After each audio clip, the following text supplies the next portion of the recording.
welcome to another horror story. In this video we'll be talking about the Black Death, a real tragedy, something no one ever forgets. Let's get straight into it. Oh, and if you like this video, please subscribe and like the video, because it shows that you want more. In the winter of 1348, when the Black Death first reached the coastal town of San Aurelio, the people gave it a polite name. They called it the Visitor. It came on a ship that never should have reached the harbour. At dawn, fishermen saw it drifting in, sails torn, hull listening, no flags, no crew on deck. It moved with the tide and nothing else, like a dead thing pulled along by invisible hands. By the time it scraped itself against the pier, a small crowd had gathered. Dock workers, merchants, a few children who should have been at home. Among them was Elizabeth, a girl of 16 with a red scarf around her neck. The colour almost shocking in the grey chill. Her father, Matteo, was a port inspector. It was his duty to climb aboard. "Stay back," he told Elizabeth, though he didn't look away from the ship. It was smeared with something dark around the railing. Not fresh, not rain. Something else. "Is it from the east?" a merchant asked him, voice too eager. "Spices? Silk?" Matteo didn't answer. He climbed the rope ladder, boots slipping slyly on the frozen rung. The deck greeted him with silence. No shouting, no creaking of ropes, only the slow slap of water against the hull. He walked past abandoned coils of rope, barrels that hadn't been tied down,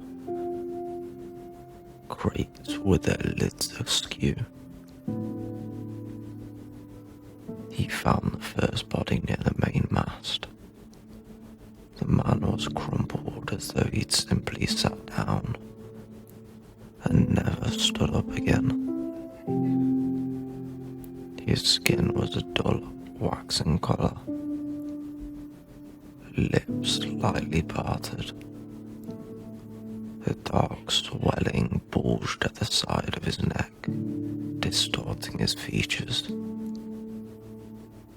Matteo jerked back, hands to his mouth. Everywhere he went, below deck, in the cabins, near the galley, he found more bodies, slumped over tables, curled on the floor. A kind of stillness clung to them, as if they had tried to move at the last moment, but could not. The air was thick with a faint, sour smell beneath the salt. They had died quickly, but not peacefully. Matteo stumbled back to the rail and called down. "No one comes aboard, no one." The crowd below stirred, uneasy. people didn't like being told to stay away from potential goods.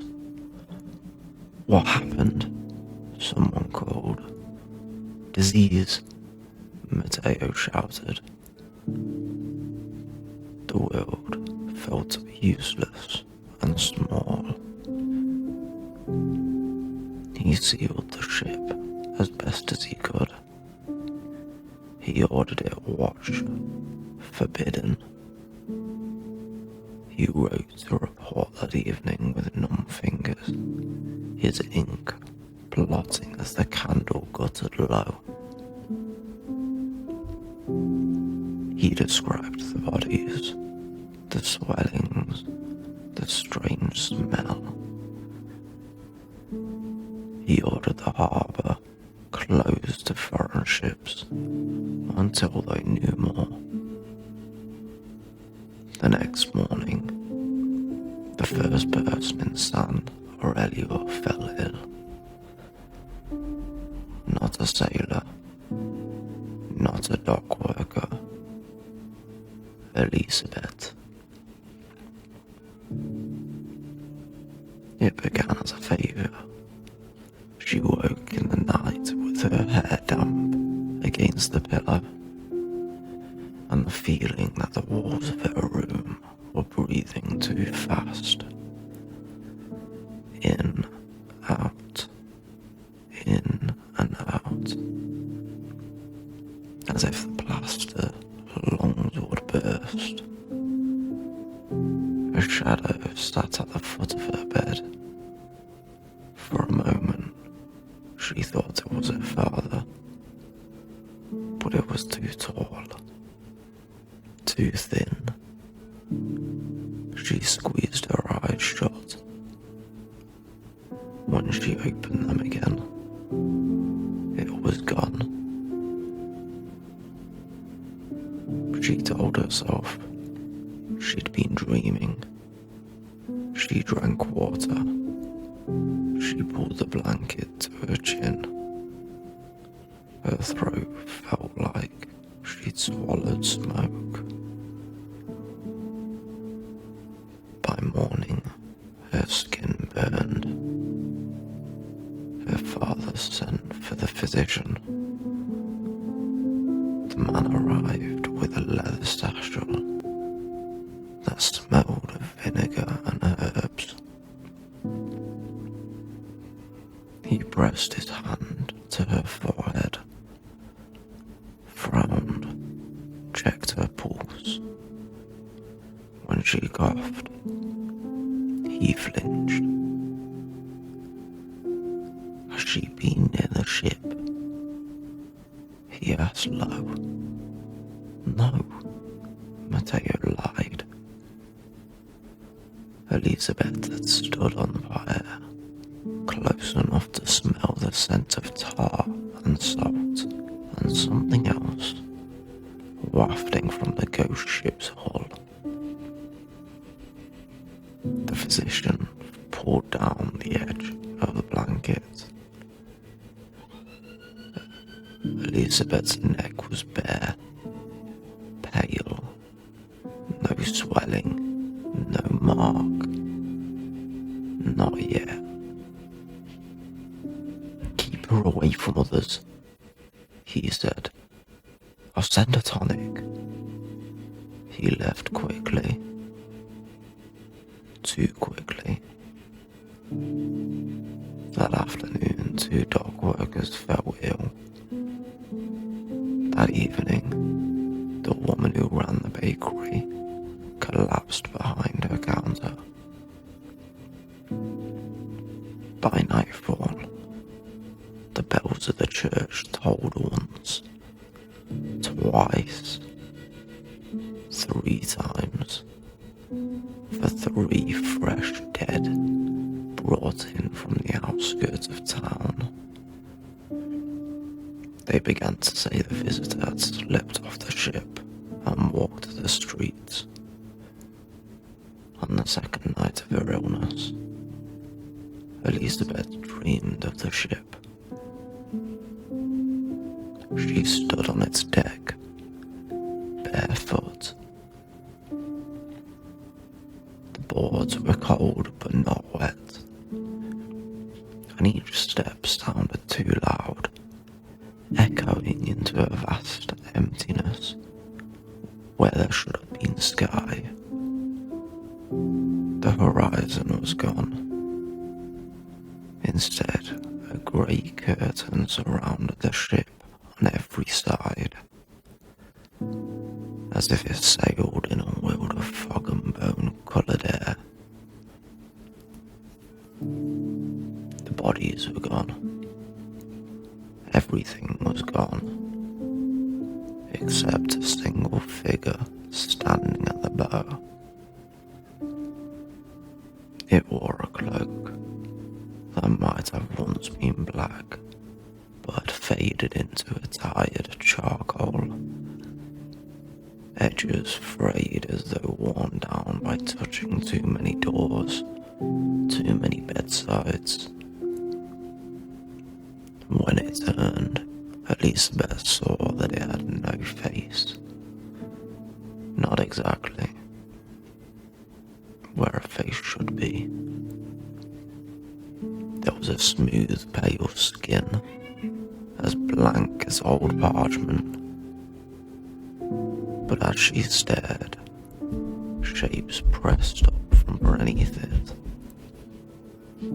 Eyes, mouth, and nose, only to sink away again, like fingers in water. Each time a new face tried to surface, she heard a church bell toll softly, far away. "Who are you?" Elizabeth whispered. A dozen mouths moved beneath the skin, forming words that never quite became sound. Then at last, something broke through. "I am the one you made room for," it said. Its voice was not loud, but it filled her head, pushing out her own thoughts. For a moment, she couldn't remember her father's name, her mother's voice, the way the town smelled after rain. There was only that voice and the slow, steady rocking of a ship that had no sea. "You opened the harbour," it said. "You watched me arrive." "I didn't," she said. "I only looked."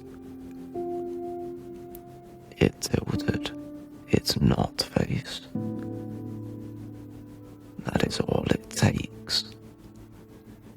She tried to step back, but now the deck was covered in shapes, bundles. She thought, until one shifted and a hand flopped free, thin and grey, the fingers curled. "Why us?" she asked. A ripple crossed its skin, 100 almost faces turning towards her from underneath. "You. There is no you. There is only next," it said simply. Then it reached for her, and its sleeve parted, and she saw what lay inside. Not flesh, not bone, just a great hollow, full of whispering. She recognized some of the voices. They belonged to the sailors, to the dock workers, to people she hadn't met yet. But she knew she would if she lived long enough. Old men, crying infants, clear, terrified children voices. shouting for their mothers. Over them all, a gentle, endless murmur. Make room, make room, make room. When she woke, the swelling had appeared on her neck. The town changed quickly. They stopped ringing the bell for each death because it never seemed to stop. They dug trenches up on the hill instead of single graves. People ignored each other in the streets. Hands folded tightly into sleeves.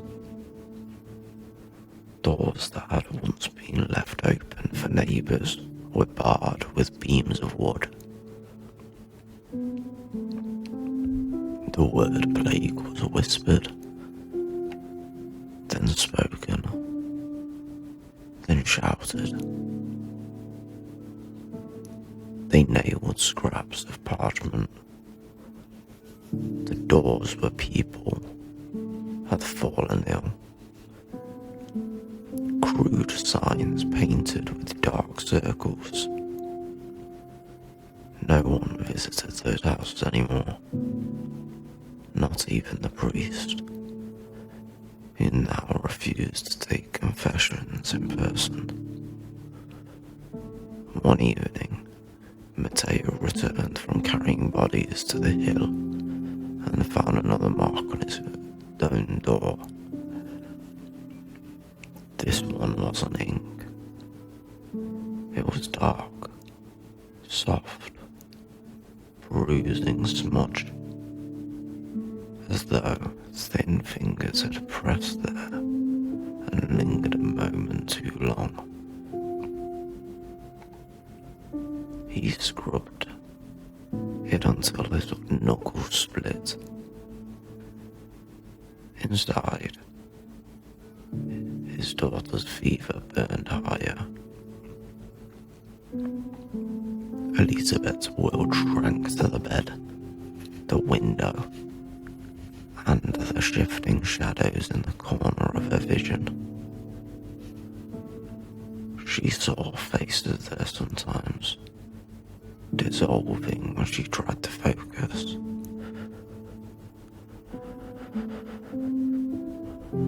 The walls breathed faster. The ceiling bowed lower. On the fourth night, she heard footsteps in the hall outside her room. Slow, measured. Not her father's limp, worn down from hauling carts. Not the quick patter of her neighbour's boy bringing food and leaving it on. The step. 3 steps. Pause. 3 steps. Pause. They stopped at her door. Her heart thudded so loudly. She thought whoever stood outside must hear it, must feel it through the wood. "Papa," she whispered. Silence. Then very slowly, the latch turned. The door did not fully open. Just a crack, wide enough for a draft to slip through, wide enough for a shadow to reach in. "Do not be afraid," the voice from her dream said, though her name never passed its lips. "You are not singled out. You are only part of the sum." She tried to scream for her father, but her throat only produced a dry croak. The door opened wider, It stood there cloaked and tall, its presence somehow too large for the small room beneath the hood. The pale skin shifted and rolled, faces pressing forward and fading. For a moment she saw her own sweat, damp hair, eyes wide and wild, pushed from the blankness, then vanished beneath a tide of others. You were on the dock, it said. You watched me come, you watched, and you did not turn away. I couldn't have stopped you, she whispered. There is always someone who could have stopped me, it murmured. In every town, in every port, in every house where a stranger knocks and is let in. It stepped closer. The air around it was cold, but not the natural cold of winter. This was the absence of warmth itself, the kind found in cellars where light has never touched stone. I tried to close the harbour, she said, desperate. My father, Your father closed the gates when I was already inside, it said. Door after door, shut tight. How generous you are with the locks once the horse has bolted. Something in its tone, almost amused, vaguely pitying, made her skin crawl worse than any touch. You are cruel, she forced out. Cruel. The shifting faces all seemed to smile at once beneath the skin. You sing songs of war and call it glory. You starve your own and call it order. I am a mirror, nothing more. Its sleeves lifted, and again she saw the hollow inside, full of whispering. This time, the voices were clearer. Elizabeth, they called softly. Elizabeth, come. Her grandmother, who had died when she was only just a child, the old baker whose shops now stood locked and cold, the boy who used to race her along the harbour wall, their names fluttering through her like dry leaves. They are waiting, said the visitor. There is always room for one more. In the days that followed, San Aurelio emptied. Some fled into the countryside, carrying the visitor with them in their lungs, under their skin. Others stayed, waiting for relief from the distant king, from the church, from some mercy that never arrived. The priest stopped holding mass and began digging trenches instead. The ship in the harbour continued to rot. Its hull saged and sagged. Its mast leaned, stormed clawed at it. Yet whenever anyone glanced towards the pier from the safety of the hill, it seemed, inexplicably, to be a little closer to land. Burn it, someone said at last. It's full of death, another answered. Death is already here, Matteo growled. His hands were raw, his eyes ringed in grey. When he closed them, he saw his daughter reaching out to him, fingers shaking when he opened them. He saw only the empty doorway of her room. He gathered the remaining men who could still stand. They carried torches and oil. That evening, as the sky bled into purple, they went down to the harbour.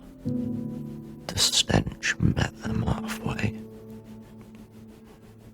It was heavier now, like the old cloth left damp too long.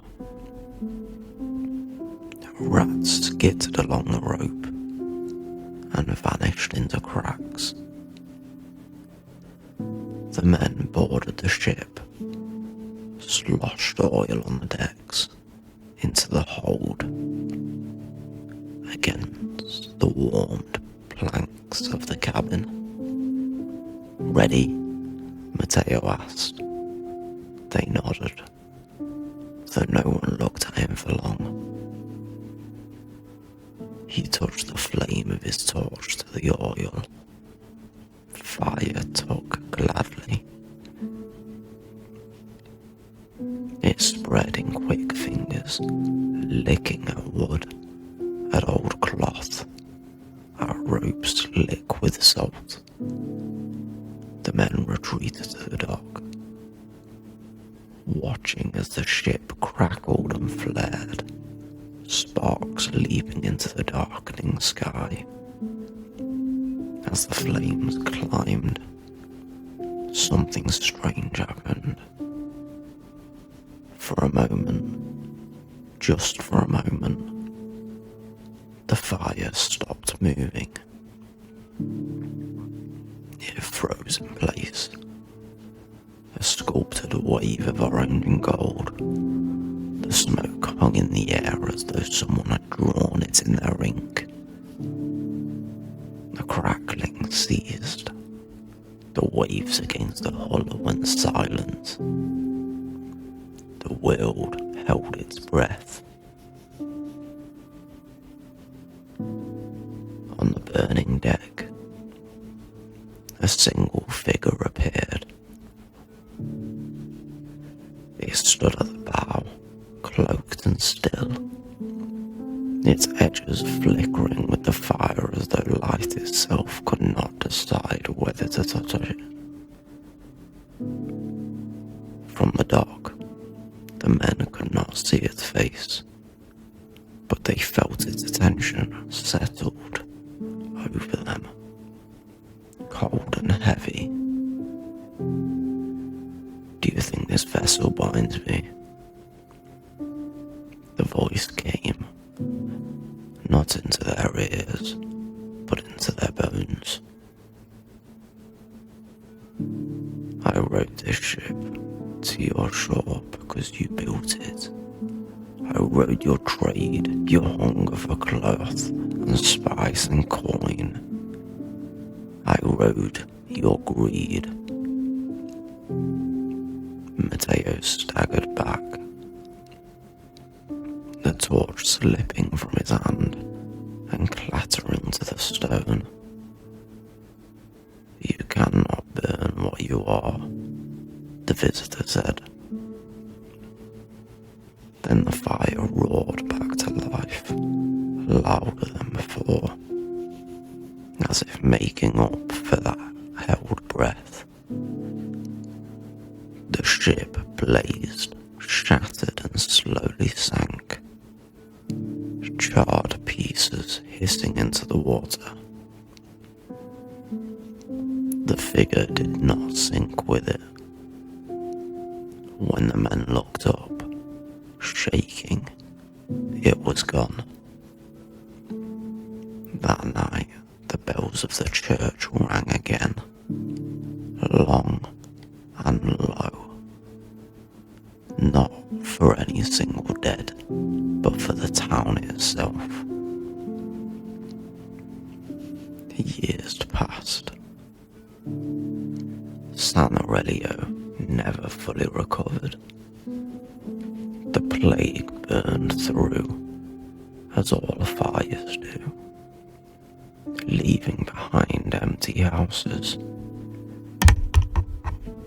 And the few who survived marked in ways no one could see above their sleeves.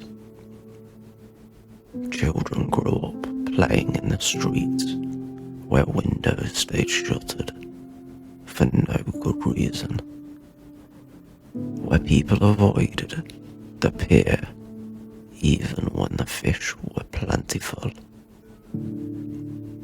They told stories that winter. Most of the stories were wrong. They said the ship arrived with no name on its prow. It had one. They said the bodies on board had eyes that never closed. They did. They said the town had been spared the worst by a brave priest or a noble family or a miracle. It hadn't. No one spoke of the girl who had stood on the dock in her red scarf, watching. No one spoke of the inspector who had tried to burn a single ship, as if that could destroy the road the visitor walked on. But sometimes on fog-heavy mornings, when the tide was high and the air so still that even birds seemed to hold their flight, people swore they saw another vessel out on the horizon. Just a shape, just a suggestion, drifting, always drifting. If you stood on the pier with the mist curling around your ankles and listened closely past the slap of waves and the creak of ropes, you might hear something else. A soft, endless whisper, as if 1,000 mouths were speaking against your skin from very far away. Make room, make room, make room. And if you stay too long, watching, something might turn. Its not face toward you from that distant shrouded deck. Because it is always the same story, really. There is always a ship, and there is always a harbour. And somewhere, there is always someone who will stand up and watch it come in, telling themselves that they are only looking. That looking does no harm. That is the end of this story. If you enjoyed and would like to see more, please subscribe to the channel and like this video. And we will see you tomorrow.